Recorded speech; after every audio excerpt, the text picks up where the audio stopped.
আলোচনা। দেখুন, আইবিএস একটা খুবই টিপিক্যাল এমন একটা রোগ যাকে কিন্তু ডায়াগনোস করা বা ধরা এটা হচ্ছে সবথেকে বড় টাফ কাজ। কেন কি আইবিএস মানে হচ্ছে ইরিটেবল বাউল সিনড্রোম, মানে হচ্ছে কিছু জিনিস যেটা আমরা দেখতে পারি যে খাওয়ার পরে আমরা একটা কল পেয়ে যাচ্ছি বাথরুম যাওয়ার, বা বাথরুমে গেলে আমাদের বাথরুম কিছু সময় হচ্ছে তো কিছু সময় হচ্ছে না আমাদের। On and of constipation, diarrhoea plus পেটে ব্লটিং অ্যান্ড পেটে ব্যথা, এই সমস্যাগুলো আমরা দেখছি। আর আইবিএস বেসিক্যালি এটা আমাদের স্টমাকের সমস্যা, আমাদের ইন্টেস্টাইনের ফল। তো এটা পুরো মিলেই আমরা একে বলছি আইবিএস। এই আইবিএস এর সমস্যা বেসিক্যালি হয় কেন?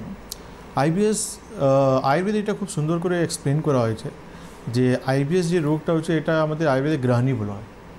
গ্রহাণী মানে হচ্ছে একটা জায়গা, যে জায়গায় আমাদের কিন্তু অগ্নি থাকে, যেখানে আমাদের বেসিক্যালি ডাইজেশন প্রসেসটা হয়, অ্যাবজর্পশন প্রসেসটা হয় আমাদের।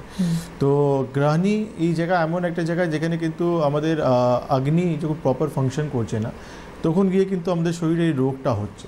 তো বেসিক্যালি গ্রহাণীকে আমরা একটা জায়গা হিসাবে ধরছি, যেটা আয়ুর্বেদে এটা খুব সুন্দর করে বলছে যে যেই জায়গায় আমাদের খাবার অ্যাবজর্পশন হচ্ছে বা ডাইজেশনের প্রসেসটা হচ্ছে, তো এই জায়গায় যখন এই প্রসেসটা ঠিকঠাক হচ্ছে না তাকে আমরা গ্রহাণী বলছি।